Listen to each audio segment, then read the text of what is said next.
Buenas, buenas, ¿cómo andan? Hoy les traigo una entrevista muy, pero muy interesante. Estuvimos hablando una hora con Mauricio Tobar de Tropicus, en el que hablamos un montón de temas relacionados justamente a lo que tiene que ver con Bitcoin, con las criptomonedas, con las finanzas descentralizadas. Tocamos muchos temas relacionados a la filosofía que traen justamente las criptomonedas, a la situación que vemos actualmente en todo el mundo con respecto a la inclusión financiera, a las posibilidades que hay, a la inflación que está habiendo en distintos países y cómo Bitcoin y las criptomonedas traen soluciones para todos estos sistemas. Así que les recomiendo prestar mucha atención porque realmente hay muy pero muy buenas reflexiones en esta entrevista. Lo que más me motiva de trabajar todos los días en blockchain cripto es que desde mi perspectiva estas tecnologías tienen el potencial de transformar cómo funcionamos como sociedad y para mejorar.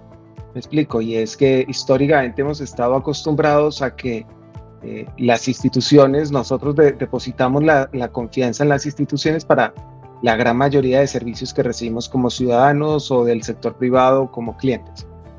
Y estas tecnologías lo que permiten es que esa confianza que antes o que todavía depositamos en las instituciones, pero que a veces por haber estas dinámicas humanas naturales detrás de esas mismas instituciones, a veces nos fallan, pues ¿por qué no plantear que esa confianza la podamos depositar en tecnología y recibir esos mismos servicios o mejores para nosotros como ciudadanos?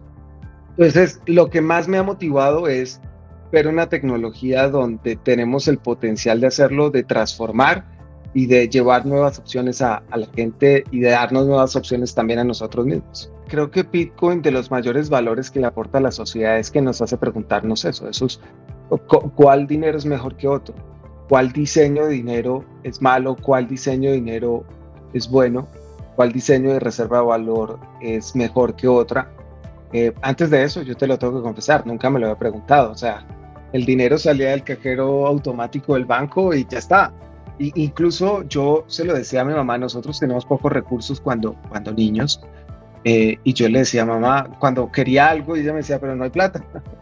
Yo le decía, no, fácil, vaya al cajero y allá saca plata, porque el cajero es el que bota plata, o sea, de 5 o 6 años y tal, cuando me respondían que no había no había plata para las cosas que yo quería. ¿Cuáles crees que son las características más distintivas que separan a Bitcoin del resto de los sistemas de dinero que tenemos hoy en día? Para darle un contexto de la importancia de lo que estamos hablando, para quienes nos están escuchando, solamente piensen cuántas veces al día utilizan dinero. Y básicamente el dinero puede ser el producto que más utilizamos. Pero nosotros cuando utilizamos productos tratamos de mirarle su calidad, ¿no? Comparar una camiseta con la otra, o comparar un automóvil con el otro, o comparar lo que sea que estamos consumiendo. ¿Por qué no comparamos el dinero? Porque en Argentina sí. Ustedes los argentinos la tienen absolutamente clara y tienen cómo comparar, porque pues evidentemente el producto que les da el Banco Central histórica o que les ha dado el Banco Central con el peso argentino ha sido de los de peor rendimiento del mundo. Entonces ahí a ustedes les queda mucho más fácil, pero en general no nos hacemos esa pregunta de por qué. ¿Por qué el peso argentino es un tan mal producto si se compara con el real brasilero, por ejemplo? Pero ¿por qué ha sido mejor el dólar que esos dos productos? ¿Y por qué Bitcoin se ha comportado mejor incluso que el dólar, que es la reserva de valor global? Y eso tiene que ver con las características, ¿no? Lo primero es una emisión limitada. Por código y por cómo fue diseñado Bitcoin, no podrán haber más de 21 millones de Bitcoin en circulación. En este momento ya hay más de 19 millones de Bitcoin en circulación, es decir, no quedan más de 1 punto algo millones de Bitcoin por entrar al mercado, y eso no lo puede modificar ni Axel, ni lo puedo modificar yo, ni lo puede modificar Satoshi, que fue el creador o el grupo de creadores de cripto, ni lo puede modificar la Reserva Federal, ni lo puede modificar la institución más poderosa del mundo. Eso es muy importante porque, claro, las emisiones de dinero, en la teoría clásica económica, es la que genera la inflación. Ahora hay nuevas teorías que dicen eso también, pero también hay otros elementos que influyen en la inflación, en una economía globalizada que ya no depende solamente de una economía local.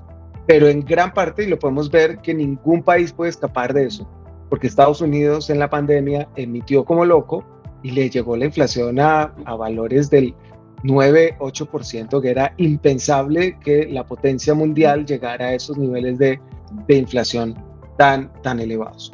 El segundo elemento es que Bitcoin nos permite tener el control sobre nuestro dinero.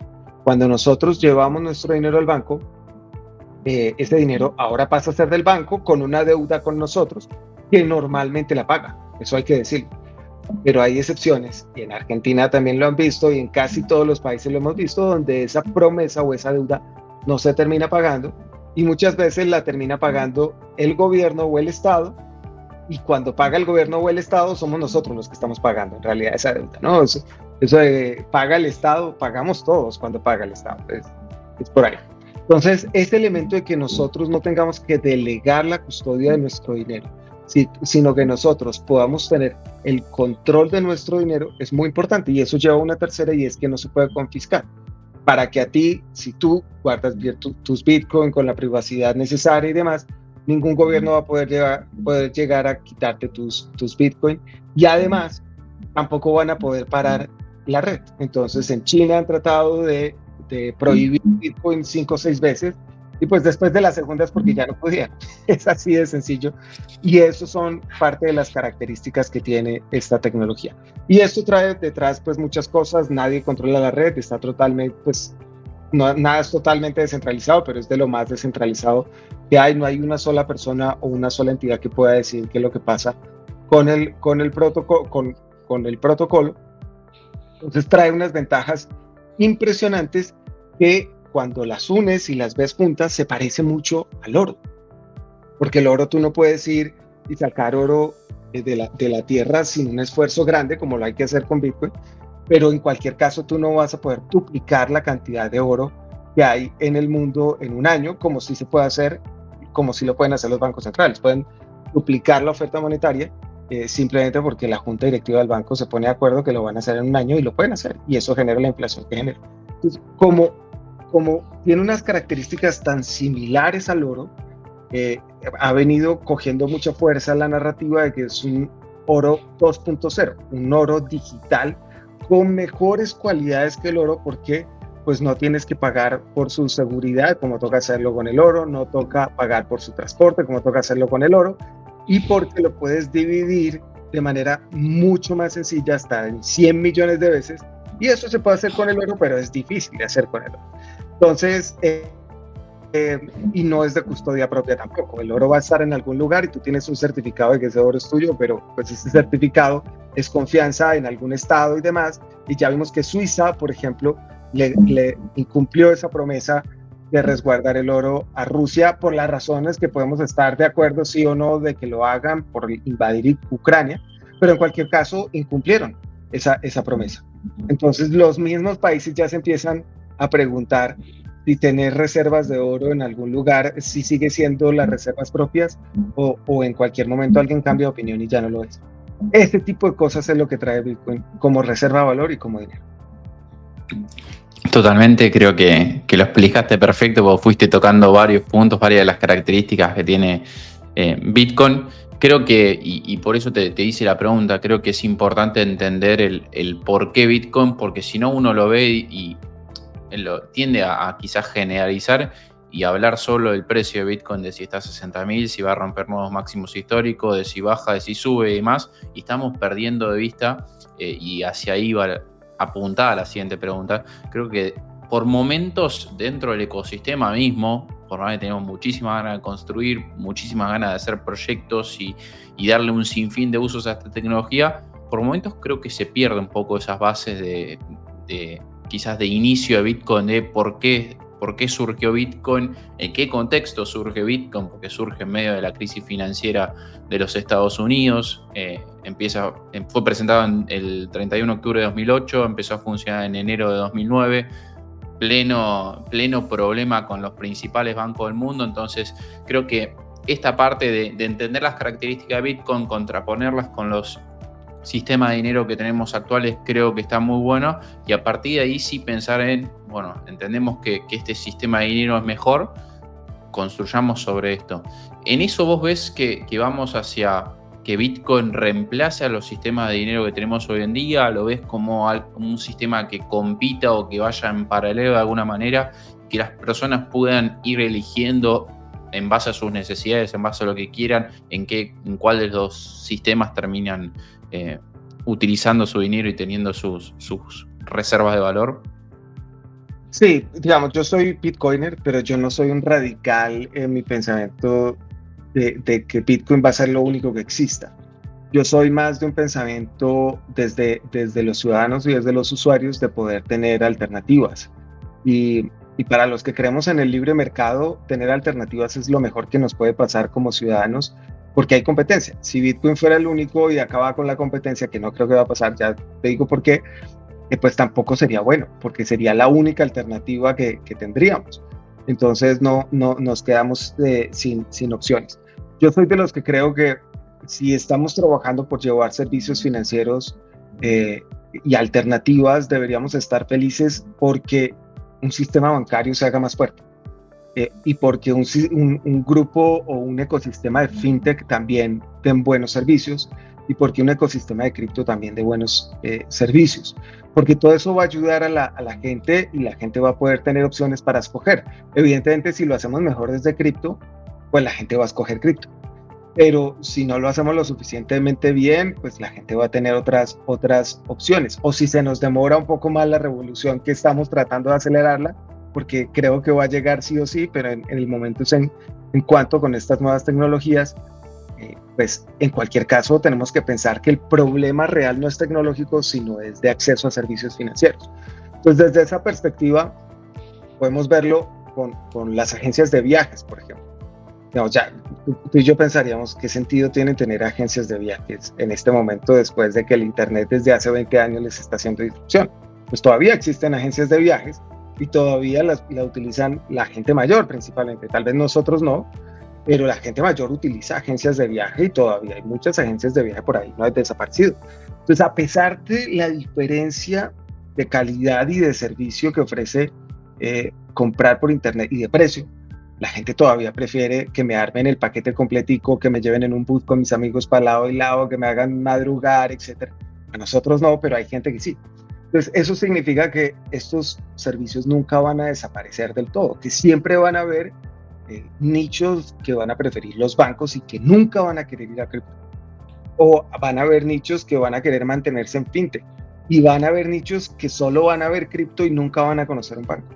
Y van a coexistir. Y eso es bueno, que coexistan alternativas para que podamos escoger, para que haya competencia, y eso trae mejores tarifas. Y es más, tenemos que pensar que ojalá en 5, 10, 15, 20 años salga otra cosa nueva.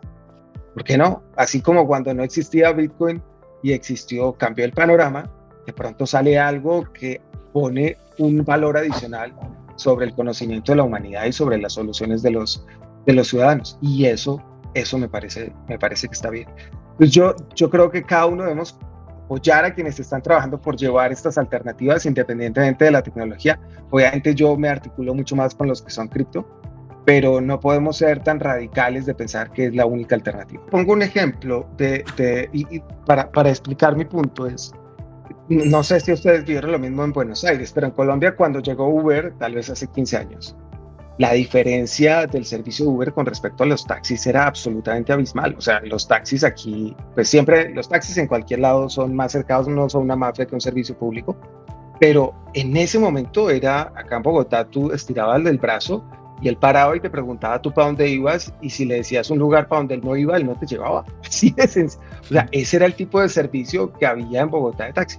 Llega Uber y el servicio de Uber es diferencial. Yo empiezo a tomar solo Uber, nunca más un taxi. Pero eso hizo que los taxis empezaran a mejorar en calidad. Y por alguna razón, Uber empezó a empeorar un poco en calidad.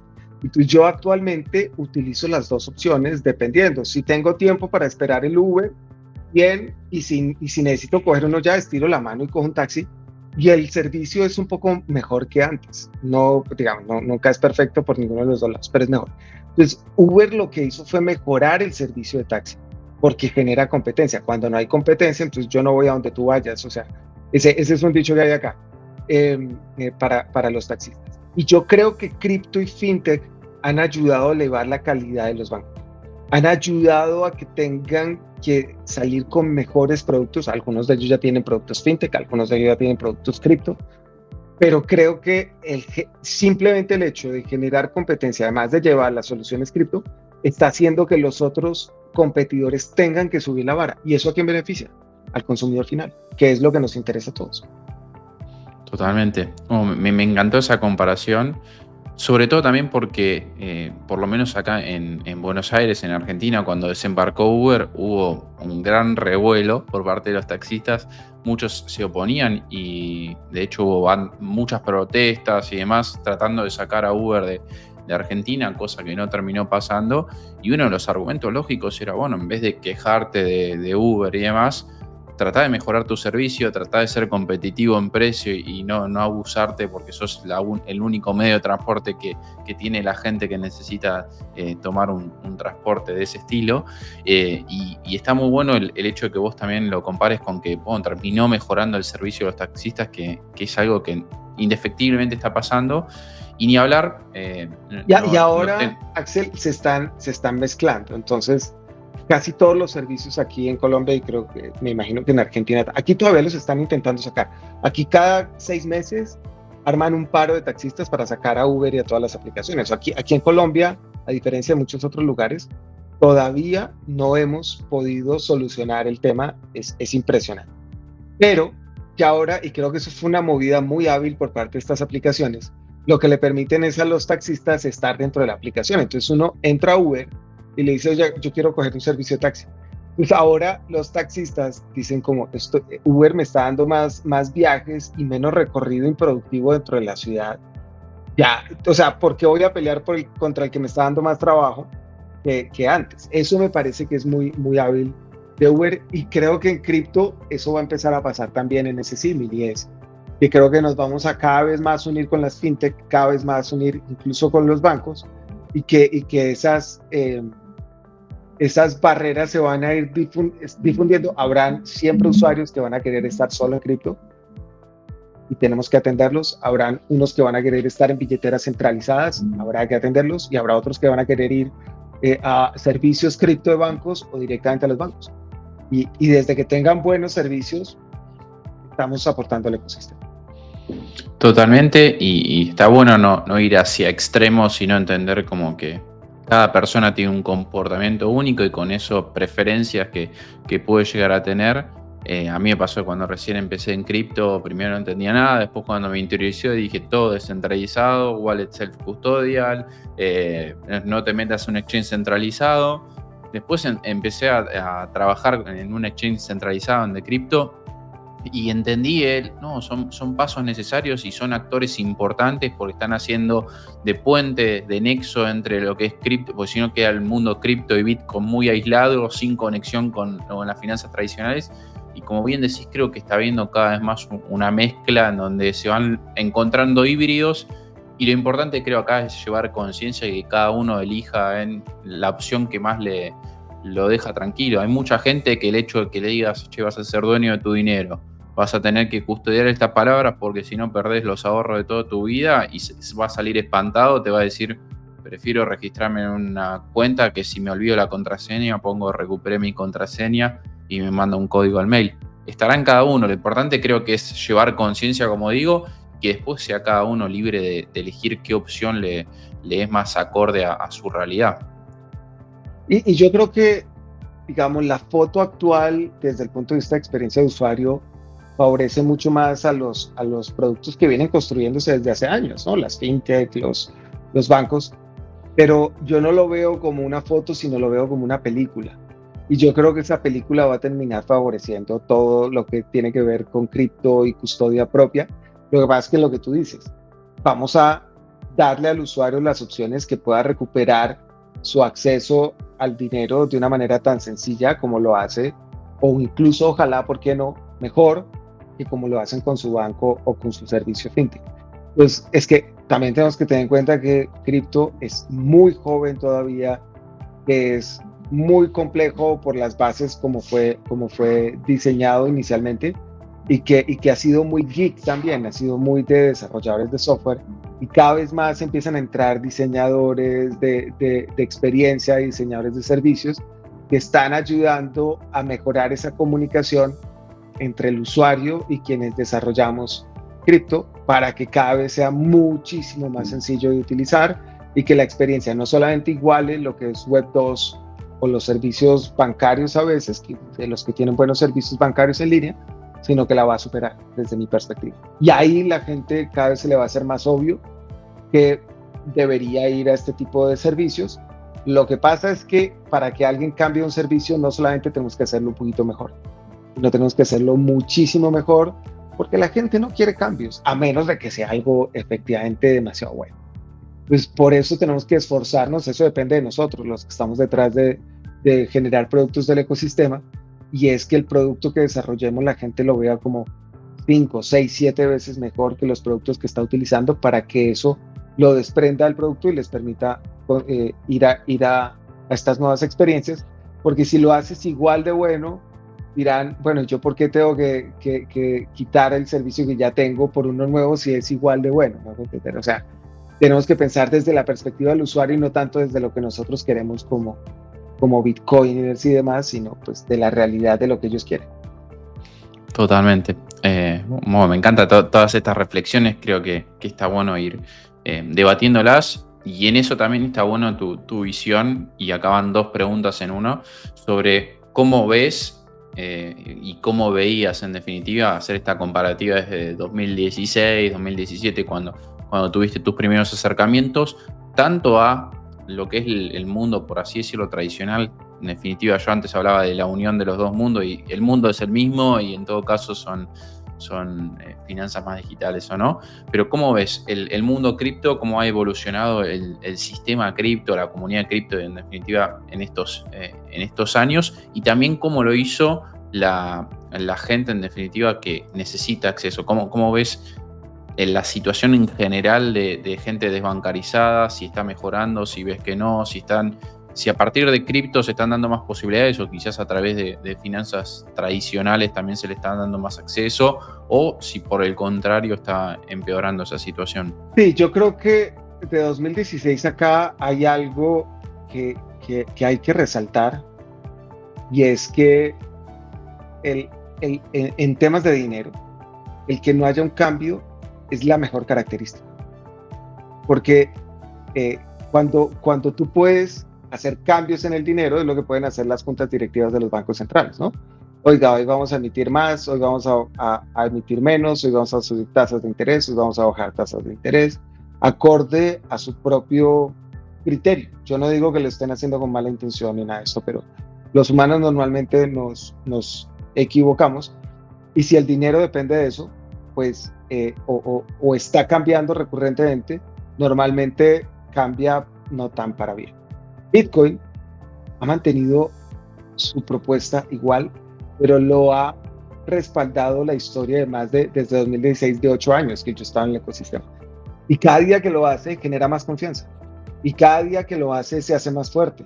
Y cada día que lo hace se hace más anti-tracking. No digo que ha sido perfecto, pero ha venido corrigiendo sus temas por medio de eso.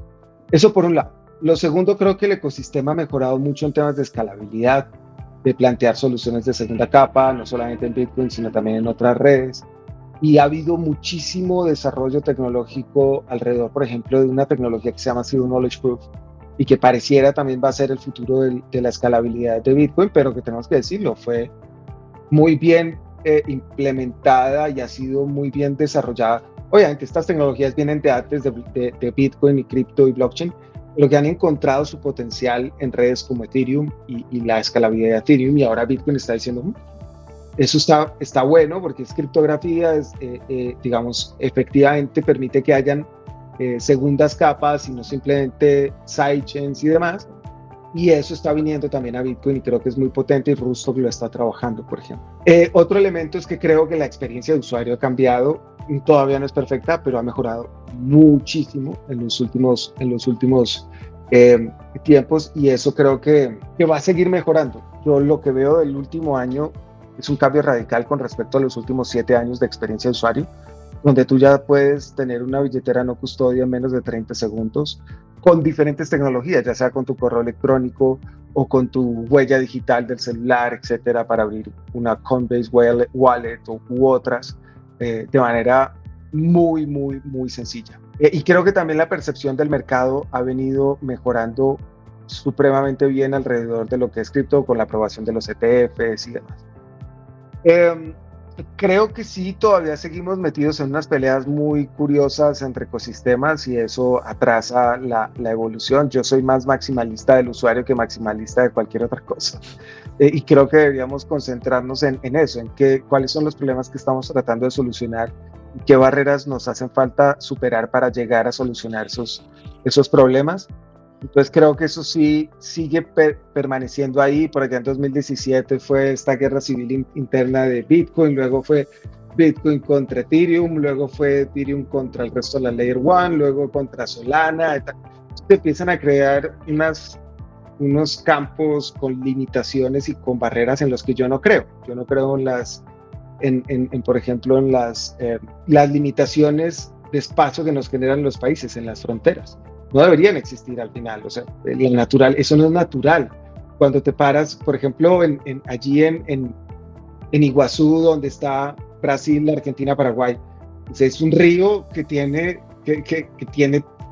3 puntas donde se divide.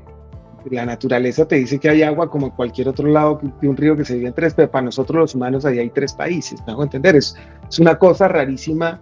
Y entonces las leyes son diferentes y cómo funciona el dinero y las tasas de interés son diferentes en un lugar a otro. Cripto acaba con todo eso también. Cripto no entiende de fronteras. Y ese tipo de cosas creo que es lo que tenemos que ver. Y también dentro del ecosistema deberíamos ser más radicales con quienes son malos jugadores y menos radicales con quienes están planteando ideas que tal vez no funcionen en el futuro, pero que al menos lo están intentando con otro tipo de conocimiento y tratar de aprender entre todos para poner en el centro a las personas y tratar de solucionar sus problemas. Me encanta. Y ahí, bueno, ya metiéndonos también en lo que está haciendo Trópicos, en la misión que está llevando de darle acceso a servicios financieros a un montón de gente, ¿cómo es la situación de eso en general?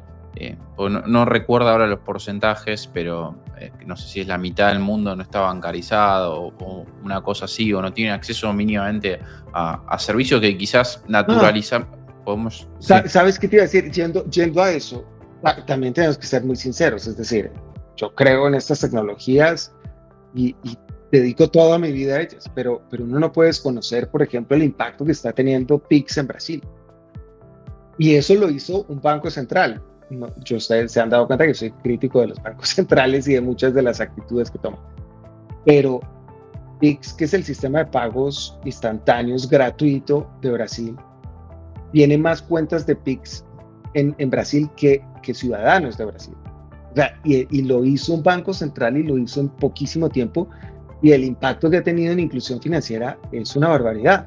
No podemos desconocer en Argentina una fintech como Mercado Pago. Es impresionante. En Colombia, fintech que son de bancos, que como Nequi o DaviPlata, también han generado un impacto en la inclusión financiera absolutamente impresionante en los últimos años, cosas que han permitido, por ejemplo, en Colombia pasar como del 50% de personas.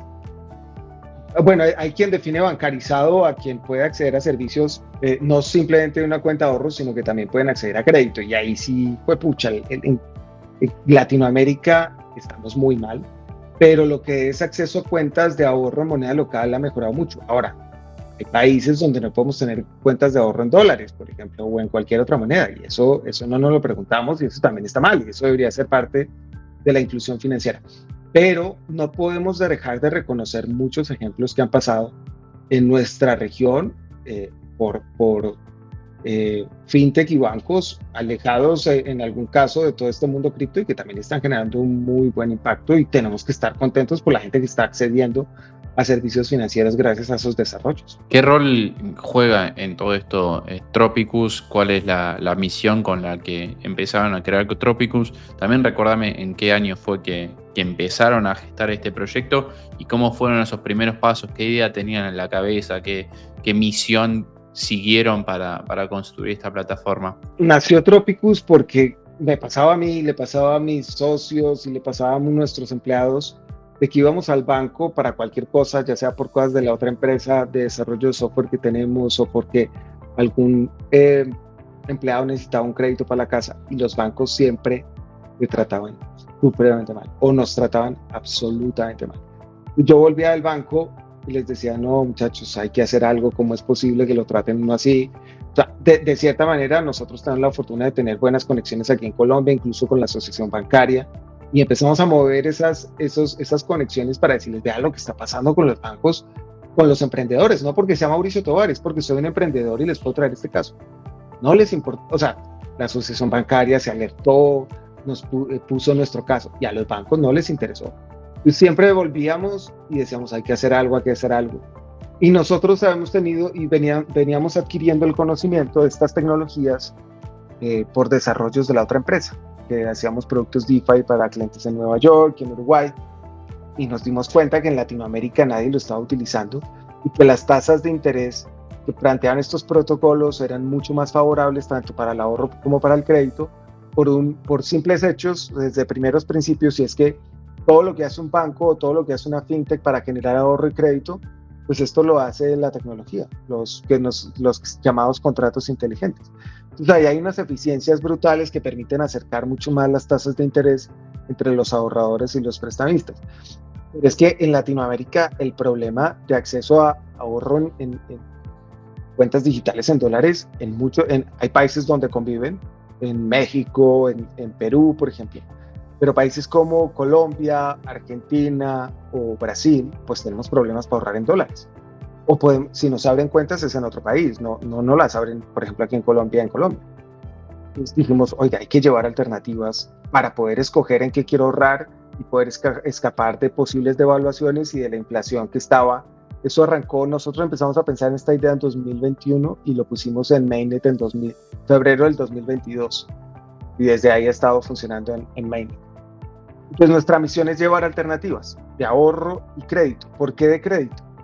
En Latinoamérica las tasas de interés legales por parte de los bancos centrales para microcréditos, por ejemplo, en Colombia 55% por parte de los bancos. En Perú 85%. En Argentina llegó a estar en un 300%. Me corriges tú, Axel, que en eso estaban los préstamos en moneda local. Y en Brasil, por ejemplo, según el Banco Central, el año pasado, en promedio, pagaron con tarjeta de crédito los brasileños 400% anual.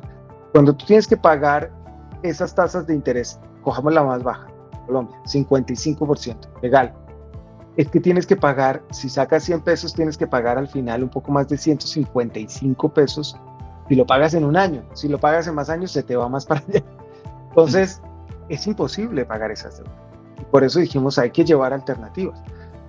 Hay personas, hay usuarios de Tropicus, de la comunidad, que nos han dicho, si ustedes no existieran, yo no hubiera podido tener ninguna opción. Ustedes fueron casi que la última opción que tuve, luego ir por los bancos, luego ir por las fintech, y que ninguno me diera opciones reales y además justas. Porque claro, te pueden dar un préstamo al 300%, pero ¿cómo lo pagas? Es absolutamente difícil. Entonces, nosotros lo que queremos es llevar opciones, pero ir cambiando esa mirada de que somos una última opción por si no tienes opciones en los sistemas que quedan, hacer la primera opción. Y creo que hemos venido trabajando en eso de manera, digámoslo, como muy sincera con la comunidad, escuchándolos, aprendiéndolos, encontrando las limitaciones, reconociendo limitaciones y planteando soluciones a esas limitaciones. Y en eso hemos estado. Ni hablar. Bueno, hay varios casos conocidos de gente que pasó por Tropicus, usuarios que en definitiva contaron su experiencia. Creo que, no recuerdo bien si era un repartidor de pizzas o algo por el estilo, que pudo, justamente por dejar su Bitcoin como colateral, sacar una plata para comprarse una moto y empezar a trabajar. Y con lo que iba trabajando iba repagando el préstamo. Son todas cosas que nos permiten justamente estas finanzas descentralizadas, porque de vuelta esa persona no le tuvo que pedir permiso a nadie para entrar en Tropicus, sino que conectó su billetera y empezó a operar y repagó el préstamo, y no había nadie golpeándole la puerta pidiéndole que pague el préstamo, sino que es en definitiva código y funciona tal como con reglas claras, en definitiva, tal como fue programado.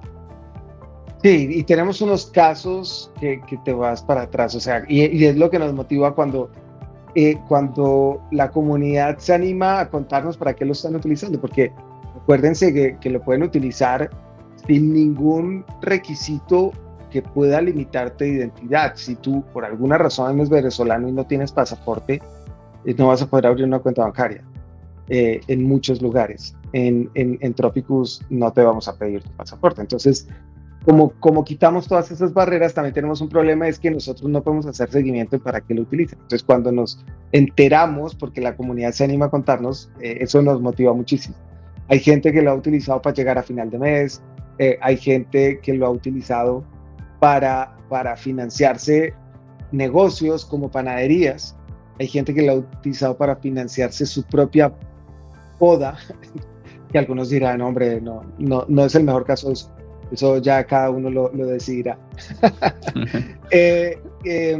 Hay personas, como comentabas, para comprarse una moto, para comprarse una cámara fotográfica y ponerla a trabajar.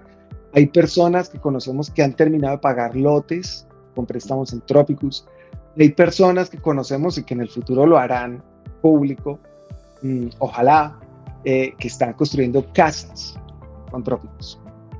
Entonces, cuando nosotros empezamos, Increíble. Hay gente que utiliza Tropicus por la mañana porque tiene una urgencia y lo termina y paga el préstamo por la tarde. O hay gente que simplemente va ahorrando cada tanto tiempo en dólares y va acumulando su cuenta en dólares en Tropicus para ir ganando la tasa, etcétera. Es un caso de uso pues muy sencillo. En cualquier caso, Tropicus pues les da esas posibilidades sin que siquiera tengan que ser amigo mío, sin que me tengas que llamar, sin que me tengas que pedir una cita, simplemente poniendo tu billetera, poniendo tu cripto y ya está, no tienes que preguntarle absolutamente nada. Y tú controlas tu propio dinero, el único que puede sacar el dinero que está depositado en Tropicus eres tú, con tu llave pública y con tu llave privada, perdón. Yo no tengo, ni nadie del equipo de Tropicus y de la comunidad de Tropicus tiene ninguna posibilidad de ir a tomar ese dinero y llevarlo a generar tasa en otro lado. ¿Cómo se genera la tasa que está ahí, por ejemplo, en Dollar on Chain del 6.86 o en USD RIF al 4.77 con quienes están tomando préstamos? Esta es la tasa de ahorro y si vas a préstamos, entonces quienes están tomando préstamos los están pagando un poco más altos, 11.99 y 9.24. Esta tasa permite pagarle a los ahorradores y dejar una parte para el protocolo y sus gastos y demás. Y ahí pueden ver también cuánto dinero hay depositado, todo transparente, $5.760.000 en depósitos y $1.533.000 en préstamos.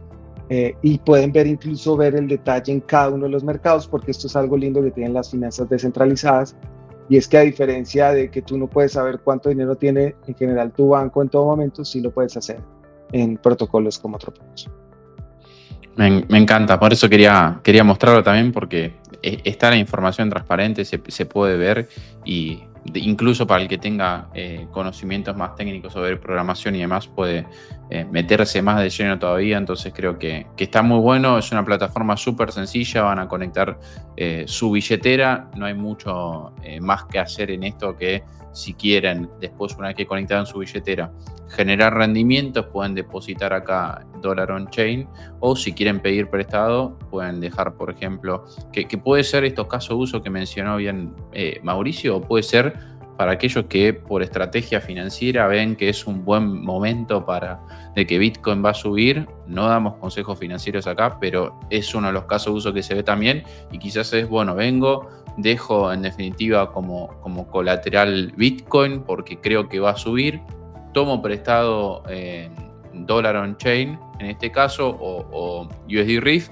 y con eso voy y compro más Bitcoin y puedo volver al protocolo. Obviamente hay sus riesgos, tiene sus riesgos asociados, que es si el precio de Bitcoin baja, te va a liquidar. No es que Mauricio va a venir y te va a tocar la puerta, sino que te va a liquidar automáticamente llegado el precio de liquidación.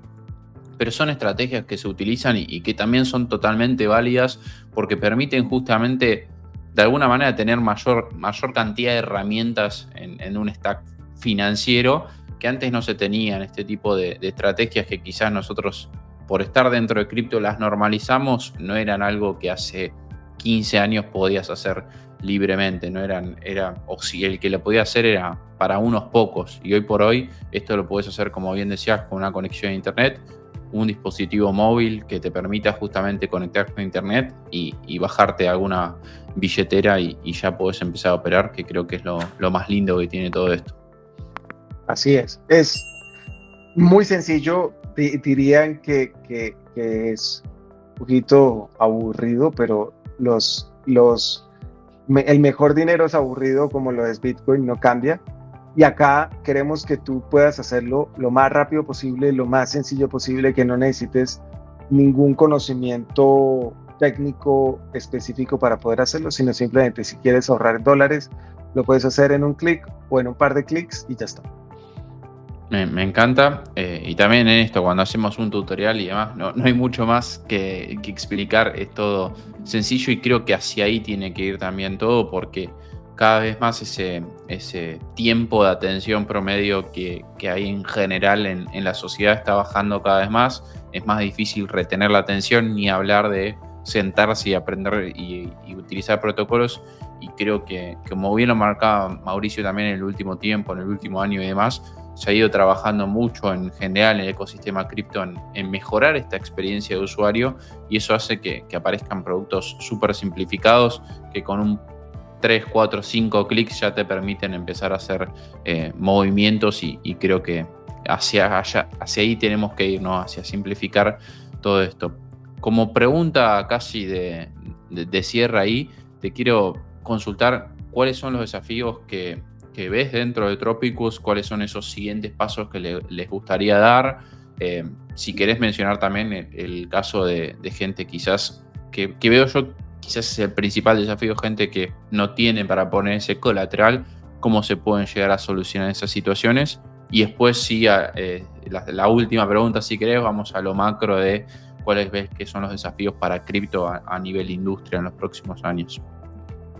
Sí, básicamente aprendiendo de los usuarios y de la comunidad, nos han expresado, el protocolo está muy bien, hay más de 4.000 usuarios utilizándolo, pero hay quienes le encuentran un poco de limitaciones. Evidentemente no son estos 4.000 usuarios, sino otros usuarios que nos dicen, oiga, primero, está muy bien el tema de Bitcoin como colateral, pero yo preferiría, porque vengo haciéndolo desde hace años, tener como colateral el dólar, porque además no tiene tanta fluctuación en el corto plazo. Yo soy de los que creo que el dólar es mejor inversión en el corto plazo, pero es peor inversión en el largo plazo que Bitcoin, y que es más riesgoso tener dólares en el largo plazo que tener Bitcoin. Pero en el corto plazo, como es la percepción de muchísima gente de Latinoamérica, que no se puede dar esos tiempos largos de inversión, hay que entenderlos a ellos, y ellos prefieren el dólar en el corto plazo que el Bitcoin. Entonces nos dicen, yo prefiero el colateral dólar. Segundo, el tema de los préstamos en dólares está muy bien, pero yo gano en moneda local, en pesos argentinos, en pesos colombianos, en reales. Yo preferiría que mis deudas estén asociadas a cómo yo gano. O sea, póngame deudas en moneda local. Y lo tercero que nos dicen, entre muchas otras cosas, es, yo tengo empleo, soy buena paga, necesito un préstamo, pero no tengo el colateral. Entonces, ¿cómo me pueden ayudar? Pues vamos a mirar eso y a juntar todas esas limitaciones que nos comentaba la comunidad de los usuarios, y vimos cómo lo podemos solucionar. Y llegamos a una alternativa que es una evolución, una segunda versión de Tropicus, que no va a reemplazar la primera, sino que van a ir en paralelo. Y lo que plantea esta segunda versión de Tropicus es que empresas podrán, o pueden, porque ya está desarrollado y lo estamos piloteando, pueden poner parte de su tesorería en dólares. Esa tesorería nosotros la convertimos automáticamente, o Tropicus la convierte automáticamente a bonos del Tesoro de Estados Unidos. Eso hace que los rendimientos de los bonos del Tesoro caigan a esos dólares digitales de manera diaria, y que al final del año estén dando el 5% o lo que sea que estén dando los bonos del Tesoro. Y si la empresa quiere además ofrecer préstamos a sus empleados o autofinanciarse, lo va a poder hacer en moneda local. En el caso de los empleados, lo que se hace es que se hace un acuerdo entre la empresa y el empleado para que el pago de ese préstamo se dé con salarios futuros. Eso en Colombia se llaman las libranzas, en Brasil se llama consignado. En Argentina han perdido un poco este mercado de préstamos por las altas tasas de inflación durante los últimos 20 años, pero antes existían estos créditos colateralizados con el salario. Y básicamente, entonces la empresa le dice, yo le presto a usted, no sé, en pesos argentinos $1,000 para algo que usted necesita. Si usted me está pidiendo un aumento y yo no tengo la liquidez, en vez de que usted se vaya a buscar otro trabajo o esté mucho tiempo tratando de buscar un préstamo, pues yo se lo doy y yo le voy descontando de a $100 por mes. Entonces, de su salario, de su futuro salario. Entonces, tú ya sabes que te va a descontar, tú solucionas el problema, pero además como son créditos que están colateralizados, el colateral de ese crédito en moneda local son esos bonos del tesoro, por un lado, pero además están colateralizados con los salarios futuros, es decir, están doblemente colateralizados. El riesgo es menor y la tasa es menor que lo que vas a encontrar en el mercado. Entonces, lo interesante de todo esto es que el empleado va a poder acceder a préstamos sin colateral, porque el colateral se lo pone la empresa y su salario futuro. Y de esa manera estamos tratando de encontrar alternativas a eso mismo que nos han planteado nuestros usuarios y llevar nuevas opciones. Y seguramente que aprendiendo de esta segunda versión de Tropicus, encontraremos nuevas limitaciones que nos van a llevar a plantear la tercera y así para. Me encanta, muy bueno eso que marcas, porque es ir abriendo también progresivamente el juego hacia más personas. No es solo el hecho de, bueno, decir, bueno, cualquier persona se puede abrir una billetera y empezar a operar, pero si uno no tiene dinero, quizás no tiene esas posibilidades económicas. Si una persona vive al día y le cuesta llegar a fin de mes y demás, y no va a tener la posibilidad de comprar unos satoshis y ahorrarlos en una wallet self-custodia. Estamos quizás generalizando desde una posición de privilegio respecto a esas personas y no le estamos dando posibilidades. Así que creo que y ahí iba la última pregunta. Creo que a título personal uno de los grandes desafíos de cripto es ese. Es primero no perder la esencia desde donde venimos, entender realmente a mí me gusta decir la batalla más importante de la historia, porque en definitiva, como bien decíamos, todo termina siendo dinero. Bueno, yo tengo luces prendidas acá, entonces estoy consumiendo dinero por más que no me dé cuenta, y estoy transmitiendo en una plataforma que estoy pagando. Entonces son un montón de cosas, y cuando me quiero dar cuenta, en absolutamente todas las cosas que tengo a mi alrededor hay dinero. Entonces estamos viendo si ese dinero seguimos dejando en manos de bancos o gobiernos, o si somos autónomos en ese sentido, o lo más autónomos posibles. Entonces me gusta decir que es la batalla más importante de la historia, y creo que en eso primero es, bueno, llevar conciencia, y en segundo caso sí darle más posibilidades a gente que quizás no tiene acceso, porque sí está habiendo una redistribución de poder con las criptomonedas y demás, pero sigue habiendo gente que está en la pobreza, y quizás incluso en situaciones cada vez peor, que siguen sin acceder a este tipo de productos financieros y no le ven sentido, o incluso quizás hasta el mismo hecho de estar pagando 20 centavos de dólar, 30 centavos de dólar de comisión para una de esas personas puede ser muchísimo dinero. Totalmente. Sí, yo creo que para adelante, yo esto lo veo como una oportunidad, Axel, porque en regiones como la nuestra, ese es el tipo de preguntas que nos hacemos. En otras regiones, imagínate tú en Estados Unidos, si tú dices, no, mira, es que los dólares digitales vaqueados en bonos del tesoro o respaldados en bonos del tesoro, y dicen como, pero pues ese servicio lo tengo aquí a la vuelta y no tengo que utilizar cripto, pero ese no es un servicio al que nosotros podemos acceder. Tasas de interés al 10%. En Estados Unidos las tasas están más bajas. Ve y consigue eso en algún país en Latinoamérica, no lo vas a conseguir. Ahorrar en dólares, pues yo ya ahorro en dólares en mi cuenta bancaria, dicen los estadounidenses. Esto no me soluciona nada. Y efectivamente, hay muchas de estas tecnologías que la solución a los problemas reales, o donde necesitamos este tipo de soluciones, es en países emergentes, donde necesitamos tener alternativas para escapar de la inflación, de la devaluación, de las malas decisiones de los políticos y los bancos centrales.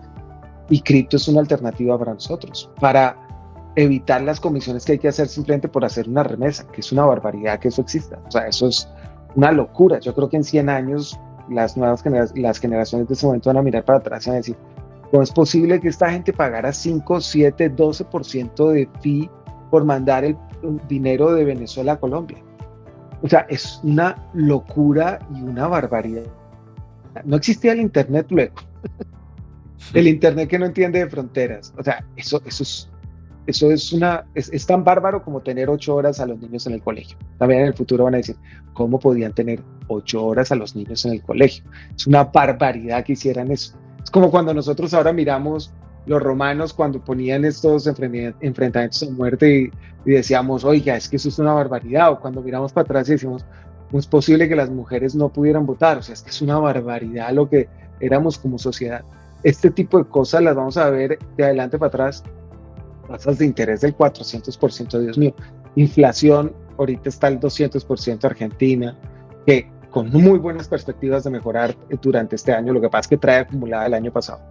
Pero lo que pasaba en Venezuela, todo eso va a ser como una historia fantástica que no lo vamos a creer, no lo van a creer las nuevas generaciones, pero nosotros lo estamos viviendo. Nos parece normal. Entonces, y esas preguntas van a ser son las preguntas correctas desde mi perspectiva y donde las estamos tratando de solucionar es en lugares como Argentina, con emprendedores, lugares como Brasil, lugares como El Salvador, lugares como Colombia. Estamos tratando de resolver esos problemas de Venezuela porque los vivimos. Si tú no vives un problema, ¿por qué lo vas a querer solucionar o por qué lo vas a querer abordar o cómo lo vas a entender?